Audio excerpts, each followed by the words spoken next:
દર્શક મિત્રો, આપ જોઈ રહ્યા છો ગુજરાતની એક એવી ચેનલ કે જે તમારા શહેરના પળે પળના સમાચારો તમારા સુધી પહોંચાડે છે. સ્વાગત છે આપનું A1 અભિક્રાઇમ ન્યૂઝમાં. હું છું એન્કર અર્પિતા પટેલ.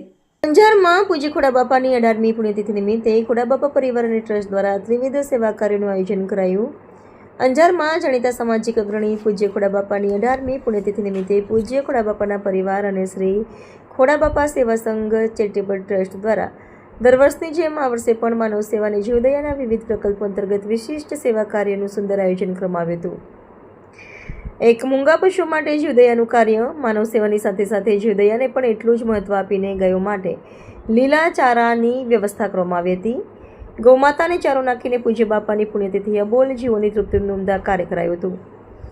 2 શાળાના બાળકોને અલ્પાહાર અને ઠંડા પીણાનું વિતરણ. તિથિ નિમિત્તે સ્થાનિક શાળાના વિદ્યાર્થીઓને એકત્રિત કરી તમામ બાળકોને ભાવતા ભોજન તરીકે ગરમાગરમ દાબેલી, સૂકો નાસ્તો તેમજ ગરમીમાં રાહત આપતા ઠંડા પીણાનું વિતરણ કરવામાં આવ્યું હતું.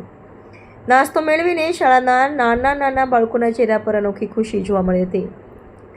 સામાજિક ઉત્તરદાયિત્વના ભાગરૂપે આર્થિક રીતે નબળા અને જરૂરિયાતમંદ પરિવારો તેમજ લોકોને નવા અને શુદ્ધ કપડાઓનું વિતરણ કરવામાં આવ્યું હતું, જેથી કપડાની જરૂરિયાતવાળા લોકોને સીધો સહયોગ મળી રહે. પરિવારનો સંદેશ: પૂજ્ય ખોડા બાપાએ ચીંધેલા સેવા અને પરોપકારના માર્ગ પર ચાલીને સમાજનો કોઈ પણ વ્યક્તિ ભૂખ્યો ન રહે, મૂંગા પશુઓની પણ જય ઠરાગની ઠરે તેવા હેતુથી આ ત્રિવિધ સેવા યજ્ઞ સફળતાપૂર્વક સંપન્ન કરવામાં આવ્યો હતો. આ કાર્યક્રમને સફળ બનાવવા ખોડા બાપા પરિવારના સભ્યો અને સેવાભાવી કાર્યકરોએ ભારે સહેમત ઉઠાવી હતી. રિપોર્ટર ભરત ઠાકોર, કચ્છ.